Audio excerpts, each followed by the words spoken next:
Hello everyone. आज हम देखेंगे द लिटिल गर्ल से रिलेटेड मल्टीपल चॉइस क्वेश्चन को जो आगे आने वाले क्लास 9th के जैक बोर्ड या अन्य बोर्ड के एग्जाम के लिए इंपॉर्टेंट है। तो चलिए शुरू करते हैं। तो फर्स्ट क्वेश्चन है the pincushion gift was made of a beautiful piece of yellow silk. Yellow silk से बना हुआ था।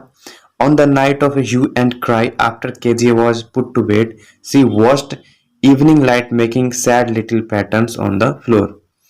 केजे's father brought her in his room during night and tucked up his child। यानी जिस दिन वो रात को डर के सपना देख रही थी उसके बाद उसके पिताजी उसके रूम से अपने पास ले आके सुलाते हैं।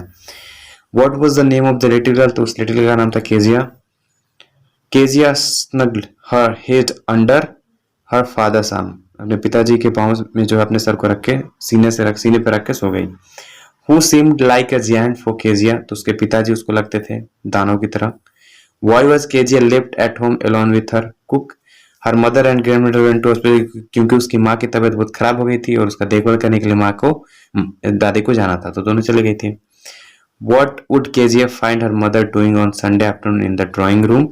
कि माँ तो पढ़ रही थी लेकिन जो पिताजी थे वो क्या कर रहे थे, सोफे पर लेट के और अपने फेस पे रुमाल रखे हुए थे। Blank took Kezia into her bed when she saw nightmares. Grandmother. Kezia can't stay in the dark because it gets whispery. Kezia was asked to carry the teacup to the table carefully। यानी चाय का cup लाने को सावधानीपूर्वक कहा। Why did Kezia tear the papers to fill the cushion? जो gift था उसमें भरने के लिए जो पेपर रखा हुआ था टेबल पर पिताजी का उसको फाड़ दिया। McDonald's used to play tag in the evening। जो पड़ोसी था उसका अपने बच्चों के साथ खेला करता था। What did the grandmother give to Kezia when she was sobbing? तो clean hanky. Kezia would always find her mother reading, यानी उसकी माँ हमेशा पढ़ते रहती थी, जब भी देखती पढ़ते रहती।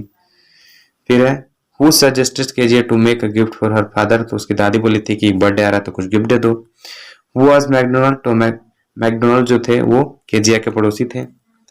Kezia filled the new cushion with important paper से भर दिया था। What is this story about? ये स्टोरी जो है little and her feeling for her father, यानी एक छोटी लड़की और उसके अपने पिता के प्रति क्या फीलिंग है, क्या भावना है, उसको दिखाया गया इस कहानी में। Name of the little girl was Kezia. Why did Kezia effort to please his father irritated him? She had torn his important speech paper. वो तो चाहते थे कि उनके बर्थडे पर गिफ्ट दे खुश हुए, लेकिन उल्टा ही हो गया क्योंकि उनका इंपॉर्टेंट पेपर ही फाड़ के वो डाल दी थी। In the evening when her father came home Kezia used to stand near the staircase. छिप जाती थी जब ऑफिस से लौटते थे तो। Why did grandmother send Kezia to her father in the drawing from Sunday? So to make her comfortable with her father, to make the understand her father better, to help her have a nice talk with him। तो drawing room में भेजी थी ताकि वो अच्छे से पिता को समझ सके, उनकी फीलिंग को समझ सके। फिर है covering his face with blank Kezia father use to sleep on Sunday afternoon in their drawing room. तो हैंडकर्चिफ रुमाल को ढक के सोए थे। Kezia was beaten up with a ruler by her father because she torn down the paper of her father's speech। क्योंकि important paper था पिताजी का स्पीच का तो उसको फाड़ दी थी। Whenever Kezia's father come back home office, Kezia was help up with fear, यानी कांपने लगती थी डर से। What nightmare did Kezia have? A butt with a knife and rope। Why was Kezia left at home alone with her cook? क्योंकि her mother and grandmother went to the hospital। Where were the two girls hanging? तो जो दोनों थे इसमें कोई option नहीं है। फिर what did Kezia think of her father? He is very harsh। वो बहुत ज्यादा क्रूर है और उसको केवल पीटते हैं ऐसा सोचती थी। तो ये थे इस चैप्टर से रिलेटेड सारे एमसीक्यू। आई होप आप समझ पाए होंगे। मिलते हैं नेक्स्ट वीडियो में इस 9th क्लास से रिलेटेड एक और इंटरेस्टिंग चैप्टर को लेके। Till then be safe, be healthy.